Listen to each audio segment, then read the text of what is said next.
எல்லோருக்கும் வணக்கம். ரொம்பவுமே மோசமான கேவலமான வீழ்ச்சி நண்பர்களே. நிஃப்டி இப்போ 26,000க்கு கீழே தான் ட்ரேட் ஆகிட்டு இருக்கு. இன்னைக்கு ஒரு 70 பாயிண்ட் காலி. பல பேர் கவலையில் இருக்காங்க. ஏன்னா மார்க்கெட்டே ஒரு ரத்த பூமியாக இருக்கு.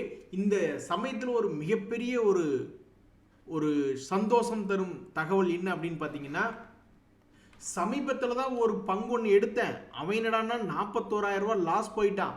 மறுபடியும் இப்போ பார்த்தா கிட்டத்தட்ட 6,000 ரூபாய் லாபத்துக்கு பக்கத்தில் வந்துடுச்சு அப்படின்ற மாதிரி ஒரு நண்பர் பதிவிட்டு இருந்தார்.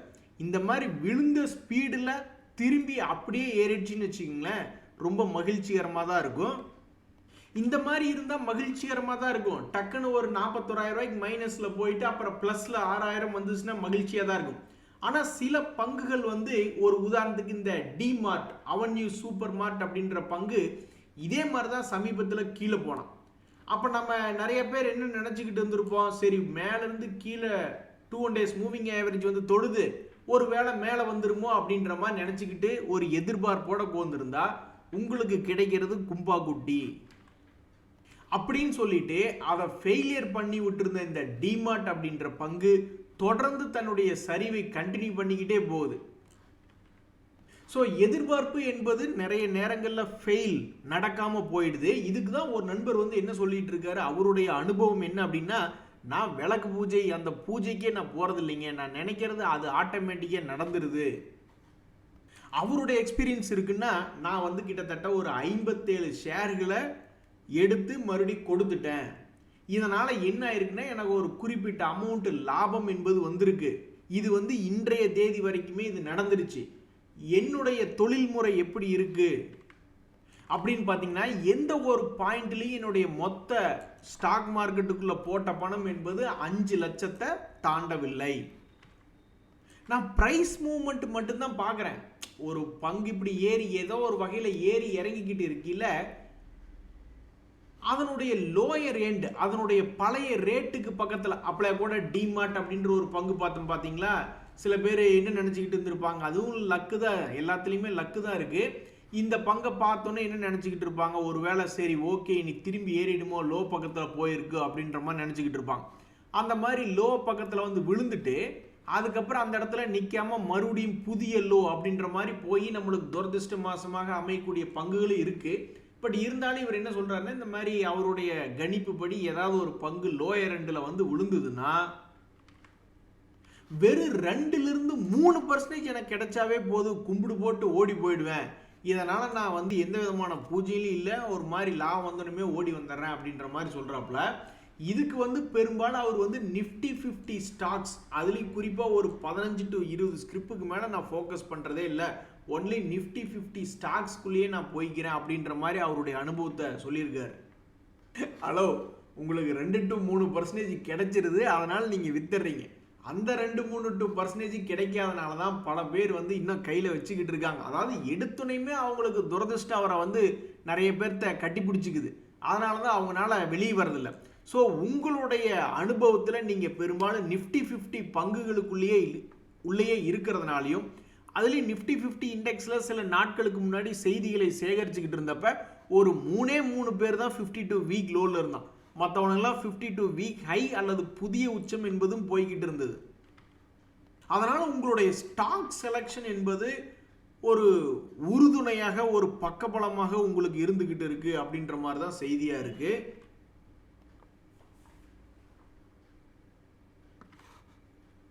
முதல்ல எஃப்ஐஎஸ் செல் பண்றாங்களா, ஓ ரொம்ப கவனமா இருக்கணும் போ அப்படின்ற மாதிரி நம்ம நினைச்சுக்கிட்டு இருப்போம். இப்போ நம்மளுக்கு அது பழகி போச்சு. ஏன்னா அவங்க இருக்கிறதே ரொம்பவுமே ஒரு சீரியலாக தொடர்ந்து செல்லிங் சீசன்லேயே இருப்பாங்க போல.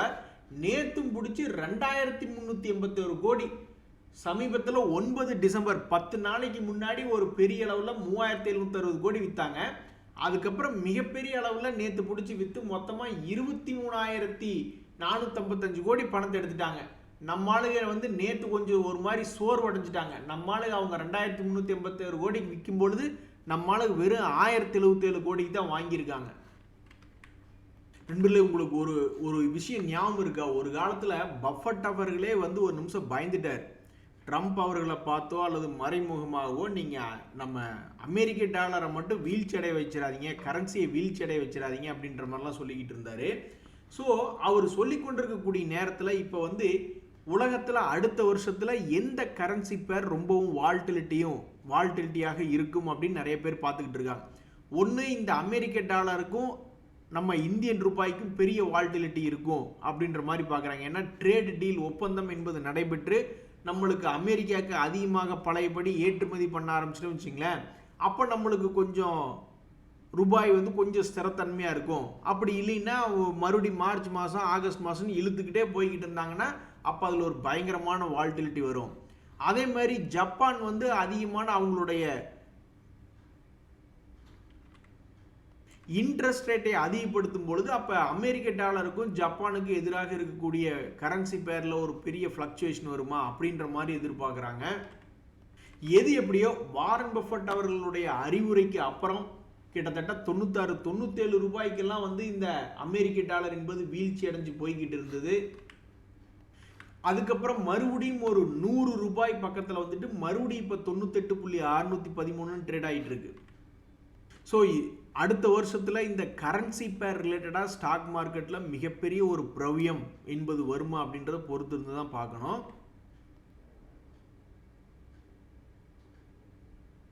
நண்பர்களே, அதில் ஒன்றும் இல்லை கீழே போட்டுரு அப்படின்ற மாதிரி 2 செய்திகள் வந்திருக்கு ஐபிஓ ரிலேட்டடாக. ஒன்று, இன்னைக்கு லிஸ்ட் ஆகிருக்கக்கூடிய 2 பங்குகள்லையும் பெருசாக மகிழ்ச்சி என்பதே இல்லை. ஒருத்தன் 6% இறங்கி ட்ரேட் ஆகிட்டு இருக்கு, இன்னொருத்தன் 1% ஏறி ட்ரேட் ஆகிட்டு இருக்கு. அதே மாதிரி ஓப்பனாக இருக்கக்கூடிய இந்த கேஎஸ்ஹெச் இன்டர்நேஷனல் ஐபிஓ என்பது அதனுடைய கிரே மார்க்கெட் பிரீமியம் என்பது வெறும் 1.25% காமிச்சுக்கிட்டு இருக்கு. அதுக்கப்புறம் இன்றைய தேதியில் பார்க்கும்பொழுது வெறும் 0.78% அப்படின்ற மாதிரி காமிச்சுக்கிட்டு இருக்கு. ஸோ அதில் ஒன்றும் இல்லை அப்படின்ற மாதிரி தான் பல ட்ரேடர்கள் ஐபிஓனுடைய சமீபத்தினுடைய செய்தியை பார்த்துக்கிட்டு இருக்காங்க. இருக்கிறதுலே பிரேக்கிங் நியூஸ் என்ன அப்படின்னு பார்த்தீங்கன்னா, இந்த வேதாந்தா, அதாவது 2 பெரிய நியூஸ் ஒரே நேரத்தில் இருந்ததுங்க நண்பர்களே. டாடா மோட்டர்னுடைய பிஸ்னஸை பிரித்து விடுறது, அது பிரித்து விட்டதுக்கப்புறம் கமர்ஷியல் வெஹிக்கிள் பறந்துட்டான், அது ஒரு மகிழ்ச்சிகரமான செய்தியாக இருந்தது. ஆனால் பிரிக்காமல் ஒரே இடத்துல அந்த டாடா மோட்டர் பேசஞ்சர் அப்படின்றது இன்னும் இப்போ வரைக்கும் ஒன்றும் பெருசாக வரல. பட் அதில் ஒரு நல்ல ஒரு செய்தி என்பது வந்திருக்கு, அது அடுத்தடுத்த ஸ்லைடுகளில் பார்க்கலாம். அதே மாதிரி இந்த வேதாந்தாவினுடைய டிமெர்ஜர் என்பது என்சிஎல்டி அப்ரூவல் கொடுத்துட்டாங்க அப்படின்ற ஒரு தகவல். ஸோ முதல்லயே அவங்க என்ன சொன்னாங்கன்னா, இது வந்து பிரேக்கப் அப்படின்ற மாதிரி பார்க்காதீங்க, இது வந்து ஒரு வேல்யூ அன்லாக் அப்படின்ற மாதிரி பாருங்க அப்படின்ற மாதிரி அவங்களுடைய மேனேஜ்மெண்ட் தரப்புல இருந்து ஏற்கனவே ஒரு முறை பேசிக்கிட்டு இருந்தாங்க. பயங்கரமான வாலட்டிலிட்டியாக ட்ரேட் ஆகக்கூடிய இந்த வேதாந்தா, அதிகமான டிவிடெண்டுகளையும் தரக்கூடிய ஒரு கம்பெனியாக இருக்கக்கூடிய இந்த வேதாந்தா, இன்றைக்கு இந்த பங்கினுடைய விலை பெரிய மாற்றம் இல்லை, வெறும் 0.5% என்பதுதான் ஏறி இருக்கு. ஸோ வாலட்டிலிட்டி ஒரு காலத்தில் இதனுடைய கூட பிறந்ததுரா வாலட்டிலிட்டி அப்படின்ற மாதிரி ரொம்பவும் வாலட்டிலிட்டியாக இருந்த பங்கு இந்த ஒரு வருஷத்தில் 2025 லோ 320 ரூபா, அங்கிருந்து தொடர்ந்து ஏறுமுகமாக மட்டுமே இருக்கு. ஸோ இருக்கிறதுலே லைஃப் ஹை சமயத்தில் பிரித்து விடுறதுக்கு உண்டான அவங்களுக்கு மிக முக்கியமான அப்ரூவல்ஸ் எல்லாம் கிடைச்சிக்கிட்டு இருக்கு. ஸோ இன்றைய தேதியில் இந்த வேதாந்தா ஷேர் வச்சிருக்கிறவங்க யாராக இருந்தாலும் கால் மேலே கால் போட்டு கோந்துக்கிட்டு எந்த ஒரு டெசிஷன் எடுப்பாங்க. ஆனாலும் பாருங்க, இந்த வேதாந்தாவை தான் நிறைய பேர் வந்து கழுவி ஊற்றிக்கிட்டு இருந்தாங்க. எத்தனையோ பொருளாதார புலிகள் நிறைய பேர் வந்து இந்த வேதாந்தாவை கழுவி ஊற்றிக்கிட்டு இருந்த நேரத்தில் ஸ்டாக் மார்க்கெட்டில் டேட்டா என்பதன்படி, தகவல் என்பதன்படி எடுத்து பார்க்கும் பொழுது இன்றைய தேதியில் ஒரு மகிழ்ச்சியை கொடுத்த ஒரு பங்காக, இன்றைய தேதியை பொறுத்த வரைக்கும் இருக்கக்கூடிய ஒரு பங்காக இந்த வேதாந்தா அப்படின்றது இருக்கு. இனி இந்த தகவல்கள் வெளிவந்ததுக்கு அப்புறம், இந்த அனுமதி என்பது கிடைத்த பிறகு இனி அடுத்தடுத்த வருடங்களில் பிரித்து வெட்டப்பட்ட பங்குகள் என்ன ஆகும் என்பது பொறுத்து இருந்து தான் பார்க்கணும். நீங்கள் 1000 தான் சொல்லுங்க, ஸ்டாக் மார்க்கெட்டில் பணம் போடுறவங்களுக்கு என்னங்க, 10 வருஷம் 20 வருஷம் கழிச்சு வருதோ வரலையோ அதெல்லாம் 2வது விஷயம். இன்றைய தேதியில் மகிழ்ச்சிகரமாக இருக்கமா, அப்படி மகிழ்ச்சிகரமாக வைத்திருந்த பங்குகள் என்ன அப்படின்றத லிஸ்ட் எடுத்து பார்க்கும்போது அந்த வரலாற்றிலே இந்த வேதாந்தா அப்படின்ற பங்கு வந்திருக்கு. ஸோ பல பொருளாதார புலிகளை ஒரு சாம்பார் புலியாக மாற்றிய ஒரு பங்கு இது என்றால் அது மிகையாகாது. நண்பர்களே, இன்னொரு விஷயம், சமீபத்தில் அந்த அவென்யூ சூப்பர் மார்க்கெட் எப்படி திரும்புகிற மாதிரி காமிச்சிக்கிட்டு மறுபடியும் தன்னுடைய வீழ்ச்சிக்கு போய் ஒரு எதிர்பார்ப்பை பூர்த்தி செய்யாத ஒரு பங்காக இருந்த அந்த நேரத்தில் இந்த ட்ரெண்ட் அப்படின்ற பங்குமே அதுவும் எதிர்பார்ப்பை சமீபத்தில் பூர்த்தி செய்யல. பல பேர் என்ன நினச்சிக்கிட்டு இருந்திருப்பாங்க, சரி ஓகே இந்த பங்கு ஒரு வருஷத்தினுடைய லோவில் வந்து விழுந்திருக்கு, ஏதாவது திரும்பி விடுமோ அப்படின்ற மாதிரி நினச்சிக்கிட்டு இருந்திருப்பாங்க. கிடையாது, நான் திரும்ப மாட்டேன், எல்லாத்தையும் கஷ்டப்படுத்துவேன் அப்படின்ற மாதிரி இந்த பங்கு தன்னுடைய லோவில் 52 வீக் லோ பக்கத்தில் இருந்து திரும்பாமல் அப்படியே தொப்புகடீர் என்று மறுபடியும் கீழே விழுந்த ஒரு பங்காக தற்போது ட்ரேட் ஆகி கொண்டிருக்கக்கூடிய ஒரு பங்கு தான் இந்த ட்ரெண்டாக தற்போது சமயத்தில் இருக்கு. என்ன வர வர அரசியல்வாதி மாதிரி வாய் வளருது. சரி ஓகே. ஸோ சில பேர் நல்ல நல்ல ஸ்டாக் செலெக்ஷனில் ஒரு 10-15 மிக முக்கியமான பங்குகளை எடுத்து 2-3% ட்ரேட் பண்ணுறவங்களும் சில பேர் சக்ஸஸாக சந்தோஷமாக பதில் போட்டுக்கிட்டு இருக்காங்க. சில பேர் ஒன்றுமே பண்ணல, ஆனாலும் 40-50% லாஸ்லேருந்து டபக்குன்னு ரொம்ப குயிக்காக ரெக்கவரி ஆயிடுச்சு அப்படின்ற மாதிரி நிறைய பேர் சந்தோஷமாக கமெண்ட் பண்ணுறவங்க இருக்காங்க. சில பேர்த்துக்கு சோகம் என்னன்னா, இப்படி கீழே இறங்கி மறுபடியும் பிக்கப் ஆகிற மாதிரி காமிச்சிட்டு டொபக்குன்னு மறுபடியும் கீழே விழுந்த பங்குகளும் சில பேர் எடுத்து வச்சுட்டு சோகமாக இருக்கிறவங்களும் இருக்காங்க. ஸோ எல்லாமே விதி அப்படின்ற மாதிரி தான் இருக்குது. ஆனால் ஒரு நண்பர் போட்டிருந்த கமெண்ட் உண்மையிலேயே எனக்கு பிடிச்சிருந்தது. ஏன்னா அவர் எடுத்திருக்கக்கூடிய செலெக்ஷன், ஸ்டாக் செலெக்ஷனில் அவர் ஒரு கில்லாடியாக விதி இல்லை, எல்லாம் நாம் கை வைக்கும் இடம் அப்படின்ற மாதிரி நிரூபிச்சிருக்காரு.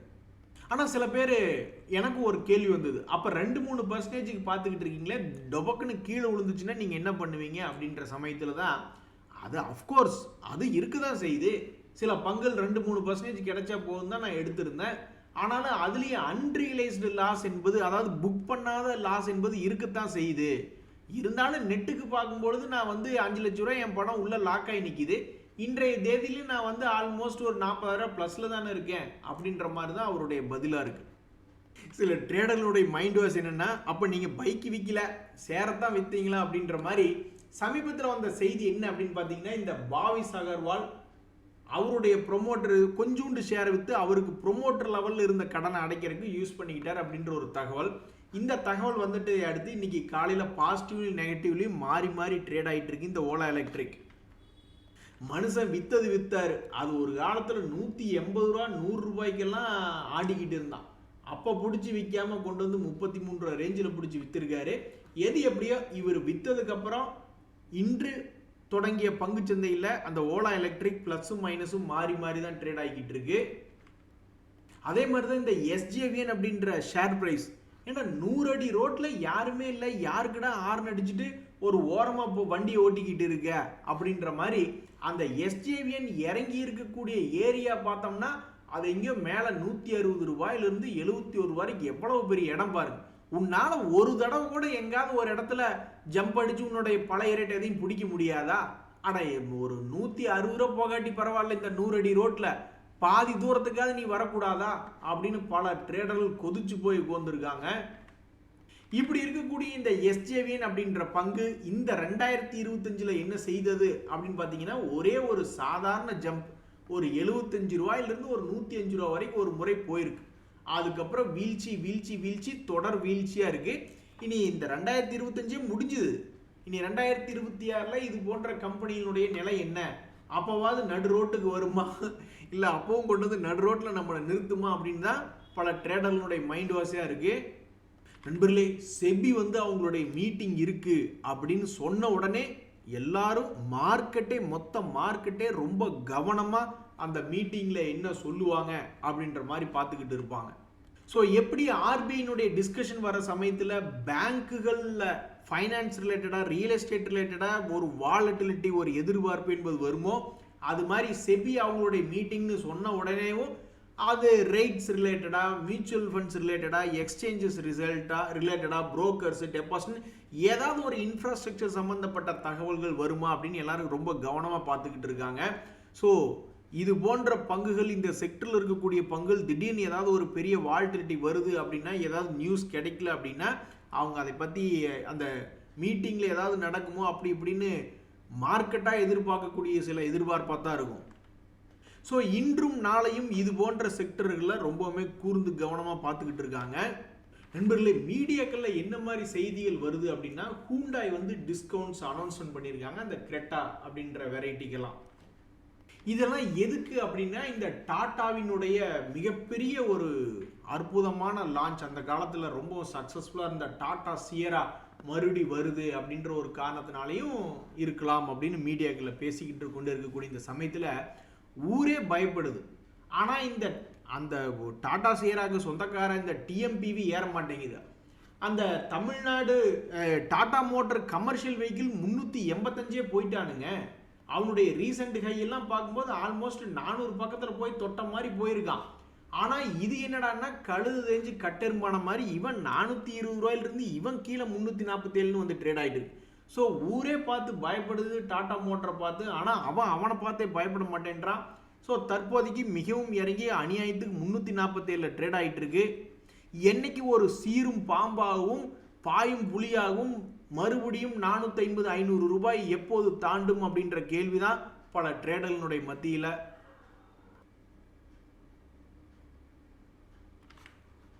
என்னங்க ஷேர் மார்க்கெட்டில் இந்த அடி வாங்கியிருக்கீங்க, இவ்வளவு கடுமையாக பாதிக்கப்பட்டிருக்கீங்களேன்னா இது எங்களுக்கு வழக்கமாயிடுச்சுங்க, பழக்கமாயிடுச்சுங்க அப்படின்ற மாதிரி சமீபத்தில் இறங்கி இருந்த இந்த கிக்ரி ஜென்ரல் இன்சூரன்ஸ் அப்படின்ற பங்குல அந்த இன்சூரன்ஸ் சம்மந்தப்பட்ட நியூஸ் வந்தோடனே ஏதாவது ஒரு ஆக்டிவேட் நடக்குமா, எஃப்டிஐனுடைய இன்வெஸ்ட்மெண்ட் பர்சன்டேஜ் இன்க்ரீஸ் பண்ணும்போது ஏதாவது நடக்குமான்னு பார்த்தா திடீர்னு அப்புறம் ஒன்றுமே இல்லை. கடுமையாக பாதிக்கப்பட்டு கிடைக்கிறோம். ஒரு நல்ல செய்தி வந்திருக்கு, ஏதாவது ஒரு நல்லது நடக்குமான்னு பார்த்தா எதுவும் நடக்காமல் போயிடுச்சு. ஸோ இந்த ஜென்ரல் இன்சூரன்ஸ் கார்பரேஷன் அப்படின்ற பங்குல என்ன ஒரு செய்தினா, சமீபத்தில் நியூஸ் இருந்தது 200 days மூவிங் ஆவரேஜையும் தாண்டுனா, பட் இருந்தாலும் மறுபடியும் கீழே திரும்பி 200 days மூவிங் ஆவரேஜ் கீழே இன்னைக்கு ட்ரேட் ஆகிட்டு இருக்கு அப்படின்றதான் அதில் ஒரு செய்தி. அதே மாதிரி இந்த டாம்ஸ் அப்படின்ற பங்கு பார்த்தீங்கன்னா இந்த இனி எல்லாத்துக்குமே வந்து ஸ்கூல் லீவ் விட்டுருவாங்க. மறுபடியும் அடுத்த டேர்ம் என்பது ஜனவரி மாதத்தில் மறுபடியும் தொடங்கும்போது ஏதாவது புதிய வசதி, புதிய பிஸ்னஸ் ரிலேட்டடான செய்திகள் ஏதாவது இந்த டாம்ஸில் வருமா? தற்போதைக்கு செக்டர் லீடராக இருக்கக்கூடிய இந்த டாம்ஸ், அதாவது மார்க்கெட்டு பார்த்தீங்களா நண்பர்களே, கரும்பு மிஷினில் விட்ட கரும்பு மாதிரி ஆயிடுச்சு நம்மளுடைய மார்க்கெட். இந்த டாம்ஸ் அப்படின்ற பங்கெல்லாம் அவனுடைய வாலட்டிலிட்டி வந்து வாலட்டிலிட்டிக்கு பெயர் போனவன் தான் இந்த டாம்ஸ் கடந்த சில மாதங்களாக. ஆனால் இப்போ ரீசெண்ட் ஒரு 6 months எடுத்து பார்த்தா அதுக்கிட்டே வாலட்டிலிட்டி இல்லை. ஒரு டாம்ஸ் இண்டஸ்ட்ரீஸ்லேயும் ஒரு வாலட்டிலிட்டி டாம் பண்ணிட்டீங்களேடா மார்க்கெட், நீங்கள்லாம் சாதாரண ஆளே கிடையாது அப்படின்ற மாதிரி நம்மளை ஃபீல் பண்ண வச்சுட்டாங்க. ஸோ சத்தியமாக சொல்கிறேன், பயங்கரமான வால்டிலிட்டியாக இருக்கக்கூடிய பங்குகள்லேயே வால்டிலிட்டி இல்லாமல் கரும்பு மிஷினில் கையை விட்ட மாதிரி அது சப்புளிஞ்சு கிடக்கு. அப்புறம் நீ என்னத்தை பேசி பிரயோஜனங்க? இன்னி பார்க்குற வரைக்கும் பார்க்க வேண்டியதான் நண்பர்களே. இந்த 13 நாள் ரொம்பவுமே கஷ்டமான காலம், பல்ல கடிச்சுக்கிட்டு ஓட்ட வேண்டிய காலமாக இருக்குது. அதுக்கப்புறம் Q3 ரிசல்ட் என்பது வரும்பொழுது பல்வேறு பங்குகள்லாம் ஆட்டோமேட்டிக்காகவே ஏதாவது ஒரு வாலட்டிலிட்டி என்பது வரும். பட்ஜெட் அப்படின்றது வரும்பொழுது சும்மா என்னத்தையாவது ஒன்று நான் 15 வருஷமாக பார்த்துக்கிட்டு அந்த பட்ஜெட்டில் அதை பற்றி பேசவே மாட்டாங்க. இருந்தாலும் அதை பற்றி அதை சொல்லுவாங்களோ இதை சொல்லுவாங்களோன்னு 10 நாளைக்கு முன்னாடி பெரிய வாலட்டிலிட்டி என்பது பண்ணி வைப்பாங்க. அதே நியூஸ் தான், பட்ஜெட்டில் அதை பற்றி பேசியிருக்கவே மாட்டாங்க. இருந்தாலும் பட்ஜெட்டில் எங்கள் இந்த பங்கை பற்றி பேசலை அப்படின்னு சொல்லிட்டு அதை பெருசாக ஒரு 50% ஏதோ ஒரு பெரிய வாலட்டிலிட்டி மேலே ஏற்றி விட்டோ கீழேயோ இறக்கி விடுவாங்க. இப்படித்தான் அந்த காட்ஃப்ரே பிலிப்ஸ்னு ஒரு பங்கு பட்ஜெட் சமயத்தில் அந்த கெட்ட பொருள் அந்த சிகரெட்டை பற்றி பேசலை அப்படின்ற ஒரு விஷயத்தினால அவனை மேலே ஏற்றி விட்டாங்க. அது மாதிரி கன்றாவியான ஒரு காலத்துக்குள்ளே நம்ம என்ட்ராயிருவோம். இன்னொரு 13 நாளைக்கு பல்ல கடிச்சிட்டு ஓட்ட வேண்டியதாக இருக்குது.